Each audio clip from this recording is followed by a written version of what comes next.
தேவன் சொன்னதை சொல்கிற நேரத்தில் சரியாக அவர் செஞ்சுருவார். அதனால் நீங்கள் இப்போவே சந்தோஷமாக இருக்கலாம். இன்னைக்கு நைட்டை நீங்கள் என்ஜாய் பண்ணலாம்.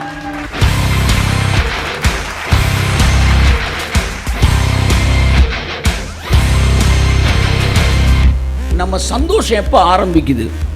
அதான் கேள்வி. ஐஸ்வர்யம் வந்த பிறகு அல்ல. நீ என்ன நினச்சிக்கிட்டு இருக்கிற? அப்படி நினச்சிக்கிட்டு இருக்க, அதனால தான் ஐஸ்வர்யத்தை வெறுக்கிற. எங்களுடைய சந்தோஷம் ஐஸ்வர்யம் வந்ததுக்கு அப்புறம் இல்லைப்பா. ஐஸ்வர்யம் வர்றதுக்கு முன்னாடியே நாங்கள் சந்தோஷமாக தான் இருக்கிறோம். எங்களுடைய திருப்தி ஐஸ்வர்யத்தில் அல்ல, ஆவியானவரோடு இருக்கிறது.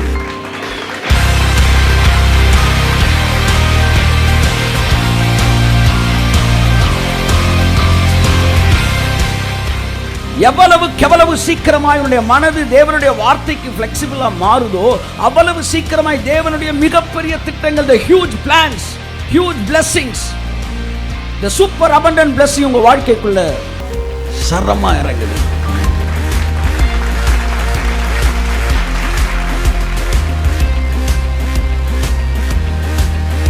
இந்த ஏற்ற காலம் என்பது கேலண்டரோடு இணைக்கப்பட்டது அல்ல, உங்கள் வாழ்க்கையோடு இணைக்கப்பட்டது. கேலண்டரோடு இணைக்கப்பட்டதை நீங்கள் மாற்ற முடியாது. ஆனால் வாழ்க்கையோடு இணைக்கப்பட்டது என்றால் இந்த ஏற்ற காலத்தை நீங்கள் மாற்றிக்கொள்ள கையை தட்டுங்க ஒரு தவறு. ஆமென்.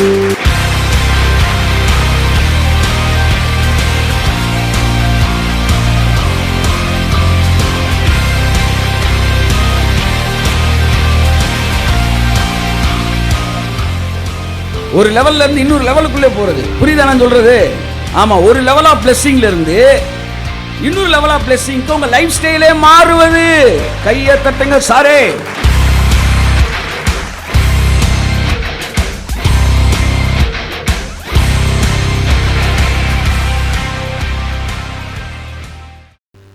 Okay, anything if it leads you out of the rest teaching,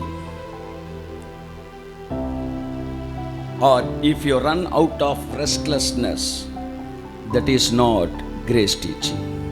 Whatever it may be, எந்த செய்தியாக இருந்தாலும் உங்களை இளைப்பாறுதலில் இருந்து உங்களை படபடப்பிற்கு நடத்தி செல்லும் என்றால் அந்த செய்தி தேவனால் கொடுக்கப்படுகிற செய்தி அல்ல.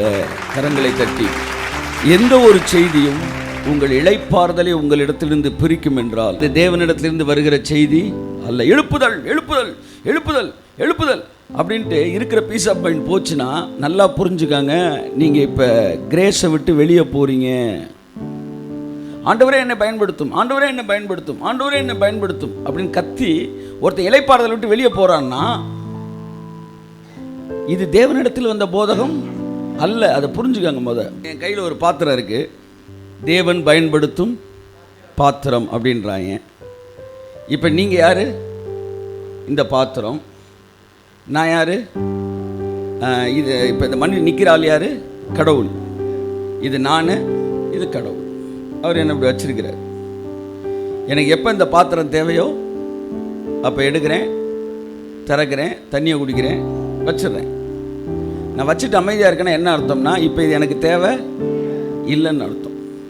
அப்போ இந்த பாத்திரம் வச்ச பிறகு எப்படி இருக்கணும்? அமைதியாக இருக்கணும். ஆனால் இந்த பாத்திரம் ஆண்டவரே என்ன பயன்படுத்தும், ஆண்டவரே ஆண்டவரே என்ன பயன்படுத்த மாட்டேன், ஆண்டவரே என்ன பயன் அப்படின்னா என்னடா எனக்கு எப்போ தேவையோ அப்போ எடுத்து நான் பயன்படுத்துவேன்.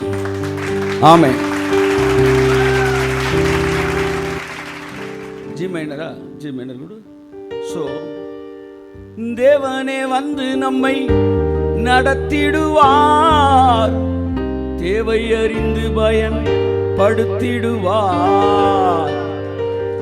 தேவனே வந்து நம்மை நடத்திடுவார், தேவை அறிந்து பயன்படுத்திடு. கையத்தட்டு. Praise God. Hallelujah. தேவை அறிந்து பயன்படுத்துவார் சார். உங்களை யூஸ் பண்ணலன்னா உங்களுக்கு இன்னும் டியூட்டி வரலன்னு அர்த்தம். ஆமாம், இராணுவ அதிகாரி இராணுவத்தில் வந்து எத்தனையோ ஆயிரக்கணக்கான பேர் ட்ரைனிங் கொடுத்து வச்சிருக்கிறாங்க. போர் வரும்போது தான் வேலை பார்க்கணும். திடீர்னு நாட்டுப்பற்று ஓவர் ஆயிடுச்சுன்ட்டு டக்குன்னு துப்பாக்கி எடுத்துட்டு நேராக போய் பாகிஸ்தான் எல்லைக்குள்ள வந்து தர அடிச்சுட்டு இருந்தீங்க. தம்பி, எழுப்புதல் ஓவர் ஆயிடுச்சு. இல்லை என்ன சொல்ல வர நான் இவங்க எல்லாம் சேர்ந்து ஏசுனாரே எழுப்புறாங்க. அவர் இப்ப தூங்கிட்டுலாம் இல்லை. அவர் சரீரத்தில் இருந்த நாட்கள்லேயே தூங்குறப்ப எழுப்புனா அவருக்கு பிடிக்காது. இப்பவும் அவரை போய் எழுப்புறாங்க. இல்லை என்ன சார் பண்றீங்க? திரும்ப திரும்ப அந்த ரிலீஜியஸ் பெயிண்டிங், ரிலீஜியஸ் கலரிங். ரியலா இருங்க. அவரை விட உங்களுக்கு பாரமா? சொல்லுங்க. சமீபத்தில் நான் ஜெபம் பண்ணும்போது, நான் ஜெபம் எல்லாம் தவறு பண்றோம் இல்லைன்னு நான் சொல்லலை, கூடுமானம் மட்டும் மாற்றிக்கோன்றேன். ஆண்டவரே, உம்முடைய தயவு கிருபை வெளிப்படுவதாக ஜெபம் கர்த்தர் சொன்னார். என் தயவு சிலுவையிலே வெளிப்பட்டுருச்சு, இனிமே வெளிப்படுவதற்கு வேறு தயவு இல்லை. ஒருவேளை நீ தவறாய் ஜெபித்தாலும் அதை நான் என்ன செய்கிறேன்? ஆமாம், இது ஆடியோ வந்து கரெக்டாக வருதான்னு பார்த்துக்க. அங்கே வச்சு கூட்டம் வரும், கரெக்டாக இருக்கான்னு பார்த்து எனக்கு மாஸ்டர் வாலி மட்டும் கூட்டி. ஓகே. ஸோ என் அன்புக்குரியவர்களே, கிறிஸ்தவ வாழ்க்கை என்பது அழகானது. But it's made complicated by the preachers only. உடனே அதை பார்த்தோன்னே அப்படியே அட்ராக்ட் ஆகிடாதீங்க. அப்படியே ரொம்ப பாரத்தோடு பேசுகிறாங்க, ரொம்ப இதோடு இருக்குது. ஞானமானது அதன் பிள்ளைகளால் என்ன செய்யப்படும்? அங்கீகரிக்கப்படும். அதனால் ஒன்று செய்ய, கடவுள் யதார்த்தமானவர். Amen. Walking with God. Amen. இன்னைக்கு நடந்து வாங்க, காலார நடந்து பேசிட்டு வரோம்னா கையில் பேப்பரோடையா போறீங்க? என்ன பேசுவீங்க? என்ன தோணுதோ ஆமென் அதை பேசுவோம். ஊழியர்கள் அவ்விதமாக இருப்பார்கள் என்றால் தேவன் அவர்களை பயன்படுத்தி மிகவும் எளிதாக இருக்கும். ஆமென். ரிதம் இருக்கா தம்பி? பொன்னானே இயேசுவே காமி ரிதம். தேவனே வந்து நம்மை நடத்திடுவார், தேவை அறிந்து பயன்படுத்திடுவார். So B relaxed. ரொம்ப முக்கியமான வார்த்தை. ஆமாம், பி ரிலாக்ஸ்டு. ஒரு தடவை சிவகாசியில் என்னை பேசுகிறதுக்கு கூப்பிட்டுருந்தாங்க.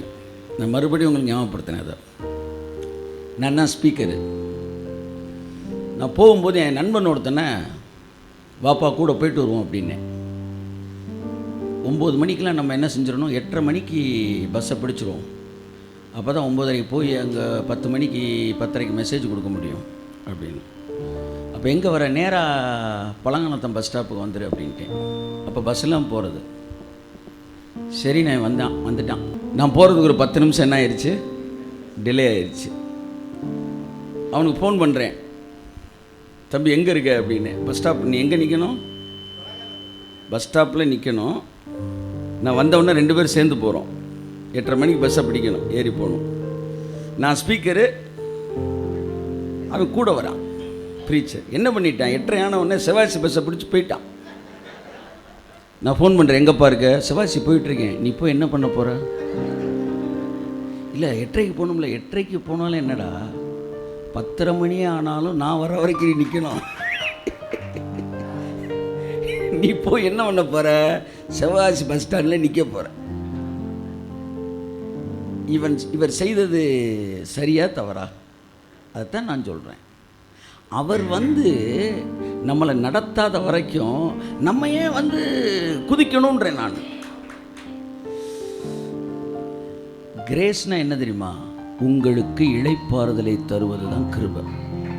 அந்த வசனத்தை மோசையே சொல்லியிருந்தாலும் அது கிருபையின் வசனம். அதை புரிஞ்சுக்கங்க.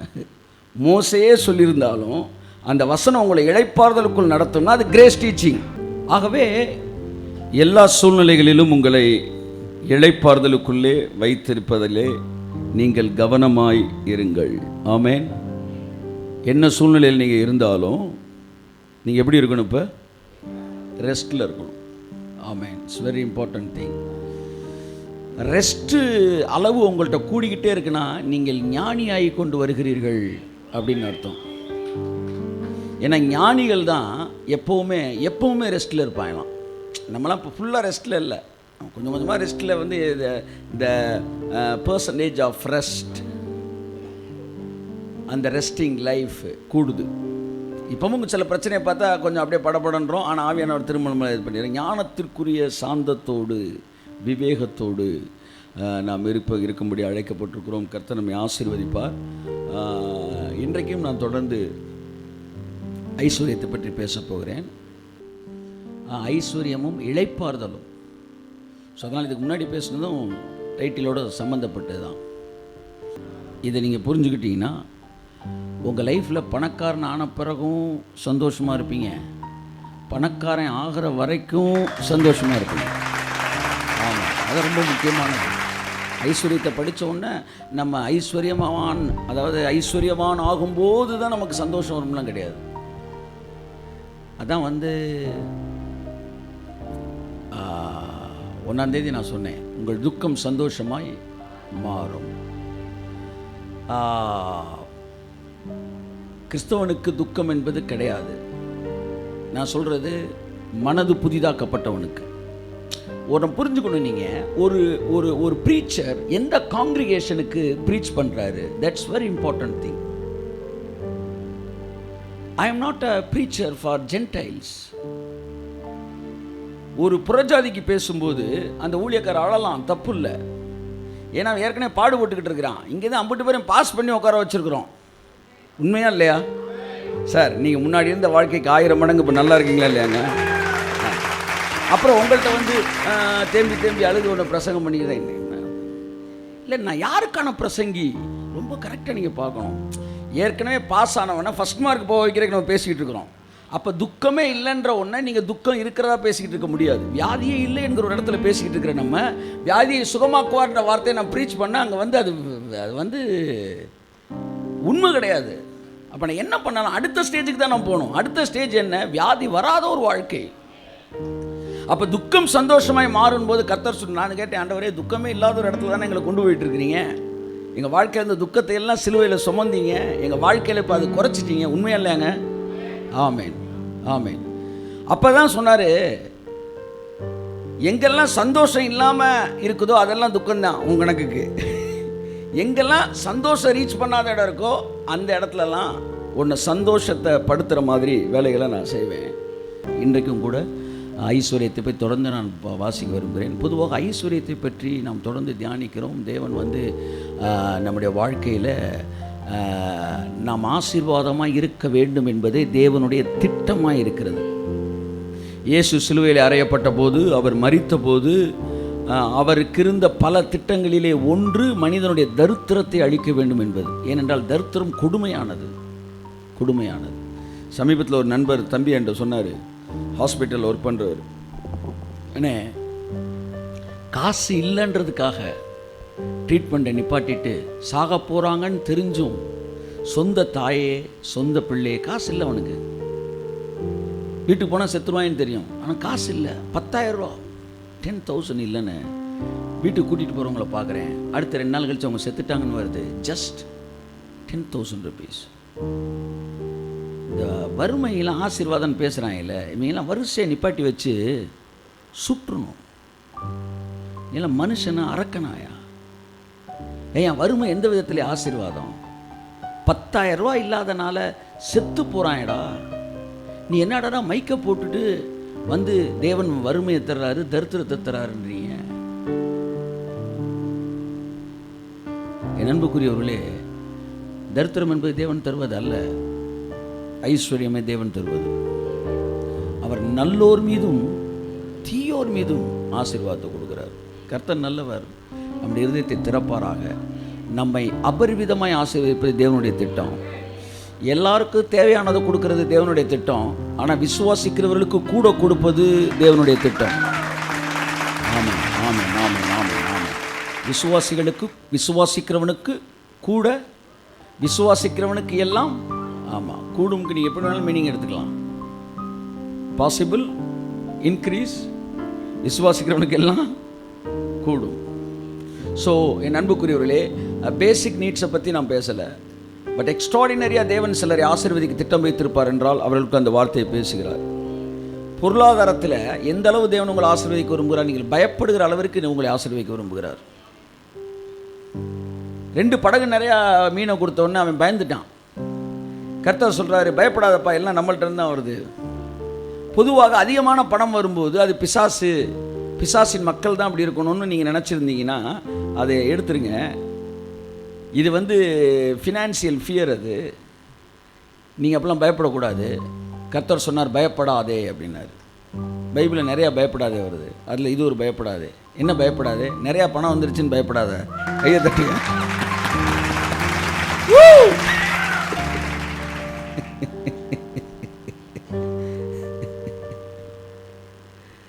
பக்கத்தில் பார்த்து சொல்லுங்கள், பயப்படாதீங்க.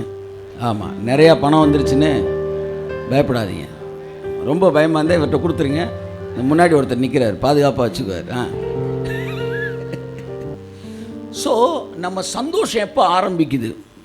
அதான் கேள்வி. ஐஸ்வர்யம் வந்த பிறகு அல்ல. நீ என்ன நினச்சிக்கிட்டு இருக்கிற? அப்படி நினச்சிக்கிட்டு இருக்க, அதனால தான் ஐஸ்வர்யத்தின் வெறுக்கிற. எங்களுடைய சந்தோஷம் ஐஸ்வர்யம் வந்ததுக்கு அப்புறம் இல்லைப்பா. ஐஸ்வர்யம் வர்றதுக்கு முன்னாடியே நாங்கள் சந்தோஷமாக தான் இருக்கிறோம். எங்களுடைய திருப்தி ஐஸ்வர்யத்தில் அல்ல, ஆவியானவரோடு இருக்கிறது. ஒன்று மட்டும் நான் புரிஞ்சுக்கிட்டேன், எப்பெல்லாம் ஆவியில் நீங்கள் நிறைஞ்சிருக்கிறீங்களோ, ஆவியானவரோடு இணைஞ்சிருக்கீங்களோ. நேற்று தான் லைட்டாக எடுத்தேன், wife and holy spirit comparison, the simple of the holy spirit. நான் அடுத்த அனாயிட்டிங் செஷனில் அனாயிட்டிங்கான கிளாஸில் எடுக்கலான்னு இருக்கிறேன். அது ரொம்ப அழகாக இருந்துச்சு. ஆவியானவர் உங்கள் மனைவியோடு கனெக்ட் பண்ணப்படுகிறார். ஏன்னா ஒரே வார்த்தை தான் ரெண்டுக்கும் பயன்படுத்தப்படுகிறது. என்னென்னா, அவனுக்கு ஏற்ற துணையை உண்டாக்குவேன். அந்த துணைன்ற இடத்துல வர்ற வார்த்தை தான் உங்களுக்கு நல்ல ஒரு துணையாளரை அனுப்புவேன். அதே வார்த்தை தான் அங்கே வருது.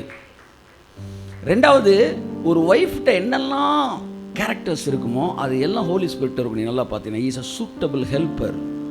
அவரை நீங்கள் அடக்க முடியும், அவரை நீங்கள் அவிக்க முடியும், அவரை நீங்கள் துக்கப்படுத்த முடியும், அவரை கண்ட்ரோல் பண்ண முடியும். தீர்க்கதரிசி நாவி தீர்க்கதரிசி அவரை விட்டால் அவர் இடத்தையே தலையிலாக்கிடுவார்.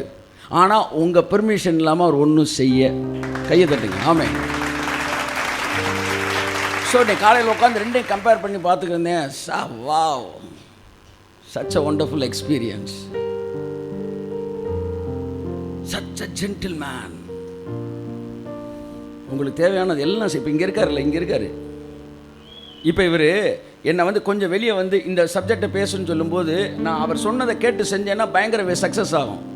அதெல்லாம் கிடையாது, நான் எடுத்து வச்ச சப்ஜெக்டை தான் பேசுவேன் அப்படின்னா அவர் அமைதியாகிக்குவார். நீங்கள் எப்படி உங்கள் ஒய்ஃபை அடக்குறீங்க, அந்த மாதிரி பண்ணணும்னா பண்ணலாம். நான் ரிவர்ஸில் வரேன். ஹோலி ஸ்பிரிட்டு அப்படின்றனால ஒய்ஃபை நீங்கள் எப்படி டீல் பண்ணணும் அப்படின்னு தான் நேற்று எடுத்தது. ஃபுல்லாக எடுக்கல, கொஞ்சம் எடுத்தோம்.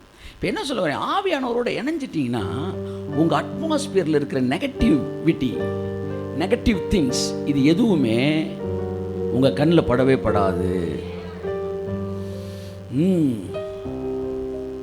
அந்த இடத்துல ஒரு பாட்டு பாடிக்கிட்டு இருக்கிறாங்க, அது சுதியே இல்லாமல் பாடிக்கிட்டு இருக்காங்க.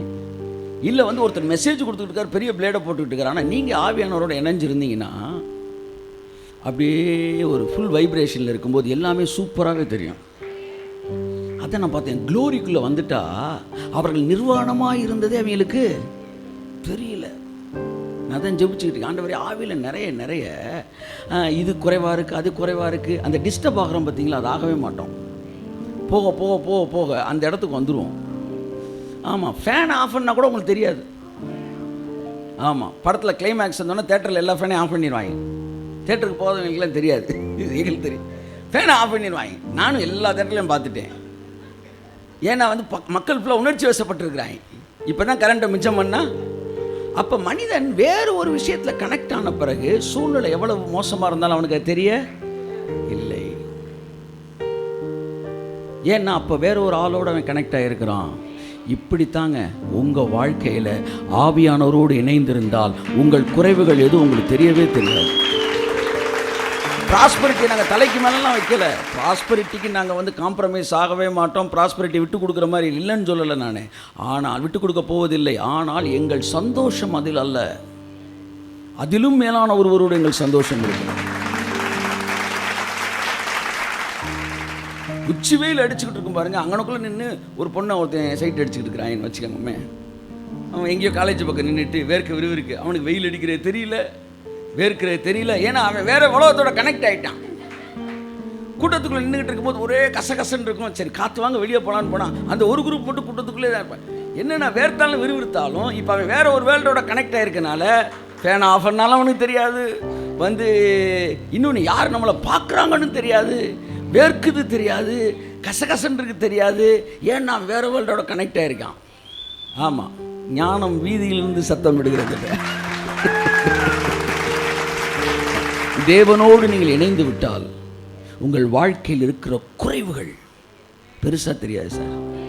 நீங்கள் கஞ்சியும் துவையலும் சாப்பிட்டா கூட அதே அனாயிண்டிங்லாம் இருப்பீங்க. ஆமாம், 20 வகை உணவோடு சாப்பிட்டாலும் அதே அனாயிண்டிங், அதே சந்தோஷம். இப்போ ப்ராஸ்பரிட்டியை வந்து அதுதான் மேஜர் சந்தோஷம் நான் சொல்ல வரல. ப்ராஸ்பரிட்டி பல வகையில் மற்றவங்களுக்கு பயன்படுது, அதில் எந்த மாற்றமே கிடையாது. அது 1000 ஆசீர்வாதம் இருக்குது. ஆனால் என் சந்தோஷம் அதிலே அல்ல. என் சந்தோஷம் ஆவியானவரோடு கூட இருக்கிற தொடர்பிலே இருக்கிறது. என்ன சொல்ல வரேன்னா, தேவன் எல்லாருக்கும் வாக்குத்தத்தம் பண்ணியிருக்கிறாரு, எல்லார்ட்டையும் ப்ராமிஸ் பண்ணியிருக்காரு. We have a huge level revelations, extraordinary revelations. இதெல்லாம் கடவுள் உங்கள்கிட்ட பேசியிருப்பார். இன்றைக்கு அது இல்லை என்பதனால் நீங்கள் சோர்ந்து போக வேண்டிய அவசியம் இல்லை. தேவன் சொன்னதை சொல்கிற நேரத்தில் சரியாக அவர் செஞ்சுருவார். அதனால் நீங்கள் இப்போவே சந்தோஷமாக இருக்கலாம். இன்னைக்கு நைட்டை நீங்கள் என்ஜாய் பண்ணலாம். கைத்தட்டுங்க. ஆமாம், இன்னைக்கு நைட்டை நீங்கள் என்ஜாய் பண்ணலாம். தேவனிடத்தில் பிடிச்ச விஷயம் என்னன்னா, ஆசீர்வாதத்தை கொடுப்பது மாத்திரமல்ல, அதை சரியான நேரத்தில் கொடுக்கறது தான் அவர்கிட்ட இருக்கிற மிகப்பெரிய ஸ்பெஷாலிட்டி. இன்றைக்கி அதான் உங்கள்கிட்ட பேச போகிறேன். ஐஸ்வர்யம் காலங்களும். அவர் என்னை எவ்வளோ நேசிக்கிறார்னா, சரியான டைமில் ஒவ்வொன்றையும் தருவாராம். அப்படின்னா என்ன அர்த்தம்னா, ஏதோ ஜெப குறைவுனாலும் நீங்கள் இன்றைக்கி பணம் இல்லாமல் இல்லை, ஏதோ டிலே ஆகிட்டுலாம் கிடையாது. எல்லாம் சரியான டைமில் தான் வருது.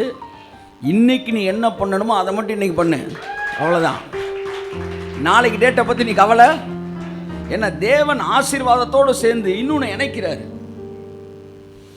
அதை புரிஞ்சுக்கிட்டீங்கன்னா, இன்றைக்கி காலங்களை பற்றி பேச போகிறேன், காலத்தை பற்றி. அதை புரிஞ்சுக்கிட்டீங்கன்னா நீங்கள் இன்றைக்கே சந்தோஷமாக இருக்கலாம், மனரம்யமாக இருக்கலாம். ஆமென். இன்னொரு வீட்டுக்கு போன உடனே, இல்லை இன்னொரு ஊழியத்துக்கு போன உடனே, இல்லை இன்னொரு இதை பார்த்த உடனே அதோடு உங்களை நீங்கள் கம்பேர் பண்ண வேண்டிய அவசியமே இருக்காது. ஏனென்றால் நீங்கள் எப்போவுமே திருப்தியாக இருப்பீங்க. அதை நான் உங்களுக்கு சொல்ல வருகிறேன். வாசிப்போம் லேவியராகமம் 26:4. லேவியராகமம் 26:4. ஆமென். நான் ஏற்ற காலத்தில் உங்களுக்கு மழை பெய்ய பண்ணுவேன், பூமி தன் பலனையும் வெளியில் உள்ள மரங்கள் தங்கள் கனியையும் கொடுக்கும். நான் ஏற்ற காலத்தில் உங்களுக்கு மழை பெய்ய பண்ணுவேன், மழையை பெய்ய பண்ணுவேன். கரங்களை தட்டி கர்த்தருக்கு நன்றி சொல்லுவோம். மழை என்பது பொதுவாக ஆசீர்வாதத்தோடு தொடர்புடைய ஒரு வார்த்தை. பைபிளில் மழை வந்து ஆசீர்வாதத்துக்கு தான் சிம்பல். ஸோ இந்த இடத்துல மழைன்றதை நீங்கள் எடுத்துகிட்டு ஆசீர்வாதம் போட்டுக்கலாம், ஐஸ்வர்யன் போட்டுக்கலாம். அந்த ஐஸ்வர்யத்தை தேவன் தருவாராம். எப்போ தர்றாராம்? வாசிங்க, வாசிமா. நான் ஏற்ற காலத்தில் உங்களுக்கு மழை பெய்ய பண்ணுவேன். கை தட்டுங்களேன். எங்கள் தேவன் மழையை பெய்ய பண்ணுகிற தேவன் மாத்திரம் அல்ல, அதை ஏற்ற காலத்தில் பெய்ய பண்ணுகிற தேவன். கைத்தட்டுங்க அவருக்கு. தேவன் ஆசீர்வதிப்பது எவ்வளவு சிறந்ததோ அதைவிட சிறந்தது அதை சரியான நேரத்தில் செய்வது. தேவன் ஆசீர்வதிப்பது எவ்வளவு சிறந்ததோ அதைவிட சிறந்தது அதை சரியான நேரத்தில் செய்வது. ஆமென் சொல்லுவோம். ஏற்ற காலத்தில் கொடுக்கப்படாத ஆசீர்வாதங்கள் சாபங்களே. சொல்லுங்க. கொடுக்கப்படாத ஆசீர்வாதங்கள் ஆசீர்வாதங்களே அல்ல. ஆமென்.